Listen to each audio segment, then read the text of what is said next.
Avez-vous l'impression à un moment donné que les gens se comportaient comme si vous aviez pris la place de quelqu'un d'autre? J'ai eu cette impression et je pense que j'ai toujours cette impression. J'ai eu comme l'impression en venant. Et tout le temps que j'ai passé dans ces projets, j'ai eu comme l'impression que certaines personnes pensent, parce que ces personnes continuent de penser cela, que j'étais là à la place de quelqu'un d'autre, que ça aurait dû être quelqu'un d'autre, et par conséquent, bon, moi étant là, je ne devrais pas être là. C'est embêtant. C'est embêtant lorsque vous faites autant de temps dans des problèmes. Monsieur Dibita, il y a eu des problèmes que je n'ai pas compris, que je ne comprends toujours pas. Vous voyez, qu'on décide dans un projet d'urgence de créer des blocages qui empêchent à ces projets d'être livrés, c'est un souci.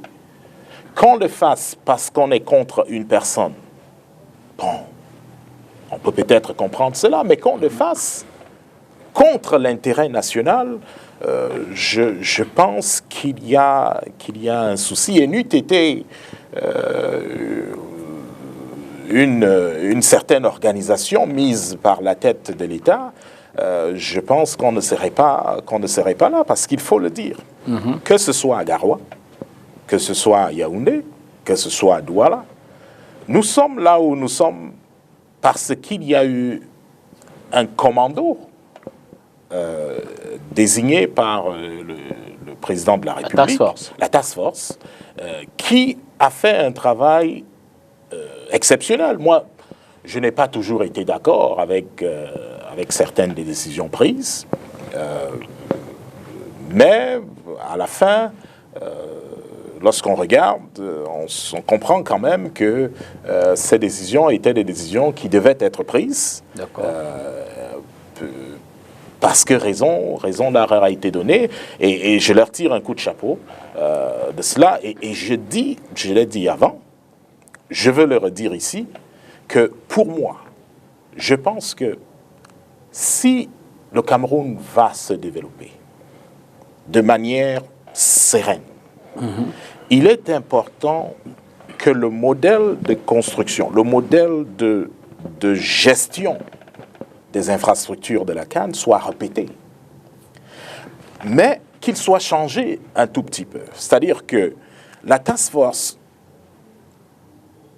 avait l'autorité de descendre sur des sites et de faire des choses aux entreprises. Le souci ici a été que cette task force n'avait pas le pouvoir financier. Vous voyez, c'est-à-dire on vous donne l'autorisation, on vous donne le pouvoir de changer quelque chose, prenez cette bouteille, posez-la là-bas. Vous avez ce pouvoir.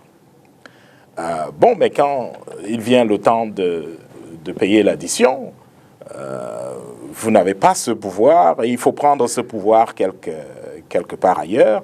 Ça explique à plus de 70-80% les petits retards qu'il y a eu. Si je résume un peu votre... au niveau de ma compréhension, hein. Allez-y. Pardonnez-moi si je n'ai pas grande. Alors, tout se passe bien avec la task force qui fait des réaménagements et tout, le projet. Au finish, le projet il est beau.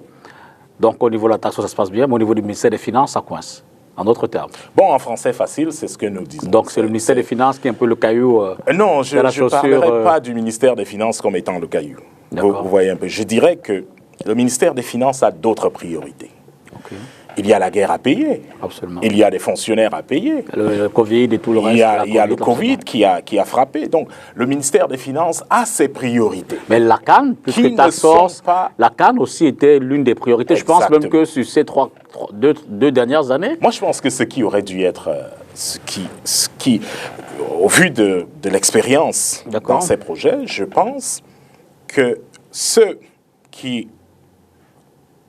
On aurait été beaucoup plus rapide, beaucoup plus effectif en investissant d'une autorité financière la task force qui était chargée de livrer.